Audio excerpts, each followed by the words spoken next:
Bismillaahi Raxmaani Raxiim. Assalaamu calaykum waraxmatullaahi tacaala wabarakaatuh. Meel walba aad joogtaan kusoo dhawaada barnaamijka horyaalka ciyaaraha adduunka. Qodobada barnaamijka horyaalka ciyaaraha adduunka aad ku daawan doontaan waxaa ka mid ah Erik ten Hag oo magacaabay kooxda halista ku ah fursadaha Manchester United ee ku guuleysiga tartanka horyaalka English Premier League. Shanta goolhaye ugu wanaagsan dunida oo la magacaabay iyo Alisson oo laga reebay. Qodobada kale ee barnaamijka horyaalka ciyaaraha adduunka aad ku daawan doontaan waxaa ka mid ah xidig ay u fiican tahay shaqo ka erintii tababare Thomas Tuchel oo la magacaabay.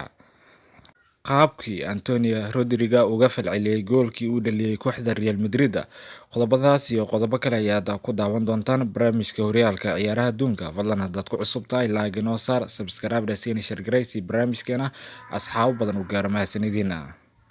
Tababaraha kooxda Manchester United Erik ten Hag ayaa Manchester City ku tilmaamay kooxda kaliya ee halista ku ah fursadaha kooxdiisa ee ku guuleysiga horyaalka English Premier League.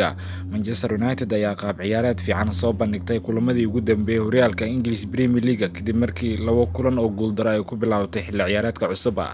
Kooxda Devils ayaa badisay 5 kulan ee ugu dambeeyay horyaalka Premier League iyagoo garaacay kooxo ay ka mid yihiin Arsenal iyo Liverpool. Tani waa Manchester tii la qiinay, waxaana uu sheegay in Manchester United kaliya ay uga harsan tahay in horyaalka English Premier League ay hoggaanka u qabato in ay kufto kulamada qaar ee kooxda Manchester City. Erik ten Hag ayaa intaas ku daray kooxda dhabta iyo kooxda khatarta nagu ah ayaa ah ayuu yiri Manchester City. Haddii Manchester City ay kufto kulamada qaar, Manchester United waxay ka faa'iideysan doontaa fursadahaasi. Shanta goolhaye ugu fiican adduunka oo la magacaabay iyo Alisson oo laga reebay.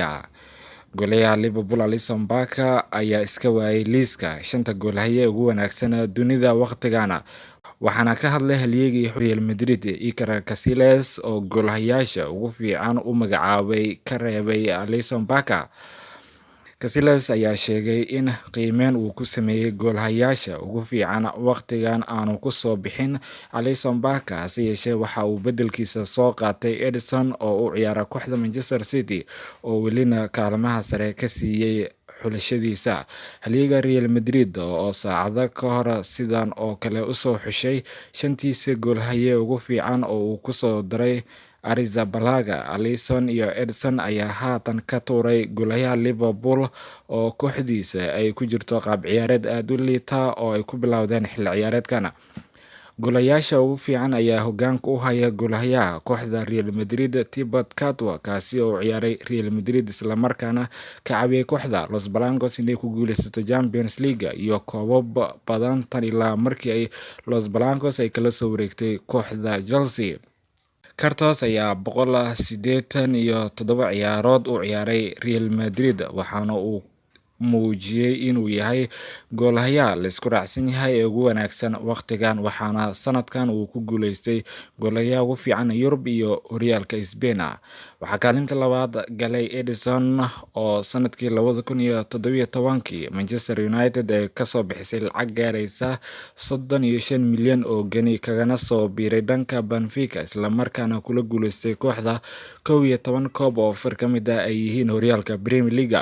Kadib Thibaut Courtois iyo Ederson waxaa liiska shanta goolhaye ugu fiican ku soo baxay goolhayaha Atletico Madrid Jan Oblak oo sanadkii 2014 kooxdiisa ay ka soo bixisay lacag gaaraysa 14.5 milyan oo geni ay kaga soo iibsatay kooxda Benfica, halka afraad uu ciriirsaday Marc-Andre ter Stegen oo Barcelona shabaqa u ilaaliya, waxaana ku xiga goolhayaha kooxda Bayern Munich ee Manuel Neuer. Xidiga ay u fiican tahay shaqo ka erintii Thomas Tuchel oo la magacaabay. Tababaraha xulka qaranka Mareykanka ayaa sheegay in xidiga Christian Pulisic uu yahay xidig ka faa'iideysan kara shaqo ka erintii Thomas Tuchel, isla markaana uu fursad ka heli doono tababaraha cusub. Kooxda Chelsea ayaa go'aansatay inay shaqada ka eriso Thomas Tuchel kadib guuldaradii ay kala kulmeen kooxda Dinamo kulan ka tirsanaa tartanka Champions League.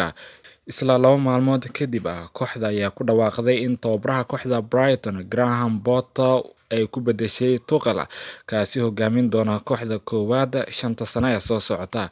Christian Pulisic ayaana taageero buuxda ka helin Thomas Tuchel isaga oo ku xayirnaa kursiga keedka Chelsea taasi oo keentay in uu ka fikiro ka tagistiisa kooxda Chelsea.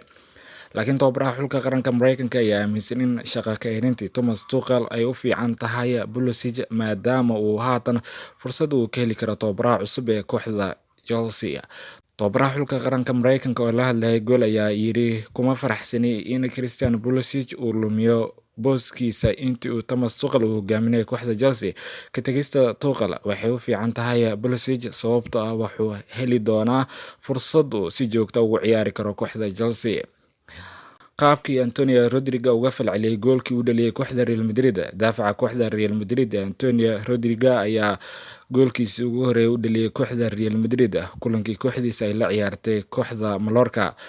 Xidiga reer Germany oo qaab xura ugu soo biiray Real Madrid xagaagii hore ayaa furtay akaunkiisa goolasha Real Madrid.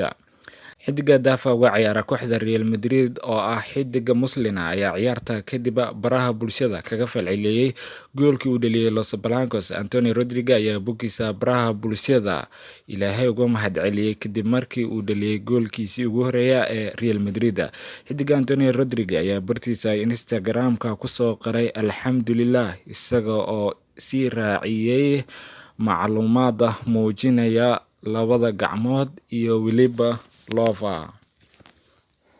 Christian Eriksen oo magacaabay geesiga aan loo heesin Manchester United u soo baxay intii uu joogay Erik ten Hag. xidiga qadka dhexe uga ciyaara kooxda Manchester United Christian Eriksen ayaa magacaabay geesiga aan loo heesin Manchester United ay heshay isla markaana uu noqday mishiinkooda intii uu joogay tababare Thomas Tuchel kaasi oo ku sheegay inuu yahay sirtii ka dambeysay guulihii afarta ahaa ee isku xigay ee horyaalka English Premier League ay ka gaareen. Manchester United oo guuldaro ku furtay labadii kulan ee ugu horeysay horyaalka Premier League ayaa si weyn isku bedeshay oo 4 guulood oo isku xiga soo hoysay iyagoona garaacay kooxaha Arsenal, Liverpool, Leicester City iyo Southampton. Christian Eriksen iyo Scott McTominay ayaa iska garab ciyaarayay qadka dhexe ee 4 ciyaarood ay guuleysteen waxayna soo bandhigeen qaab ciyaareed heer sare ah se yeeshee kulankii Real Sociedad ee Khamiistii ayaa la fadhiisay McTominay waxayna taasi keentay in ay guul dareystaan. kubsameeyaha reer Denmark oo wareysi siinayay warbaahinta kooxdiisa Manchester ayaa sheegay in geesigooda aanay dadka dareemin aan la helin qiimeyntiisa uu yahay Scott McTominay waxaana uu yiri Scott si wanaagsan ayuu u ciyaaray waxayna ila tahay in aan arki karno bandhigiisa kulamadii ugu dambeeyay. Christian Eriksen ayaa sidoo kale sheegay in hadda qof kasta uu arki karo sida ay kooxdooda isku bedeshay iyagoo raacaya tilmaamaha kalsoonida ku dheehan tahay tababaraha waxaana uu xusay in xidiga isbedelka ugu badan ku dhacay uu yahay McTominay oo ciyaar ahaan dadaal badan uu suubiyay kulamadii ugu dambeeyay ee kooxdiisa ay ciyaartay. guud ahaan waa naga intaa barnaamijka horyaalka ciyaaraha adduunka. fadlan haddaad ku cusub tahay like, subscribe, share barnaamijkan asxaab badan u gaaro. mahadsanidina.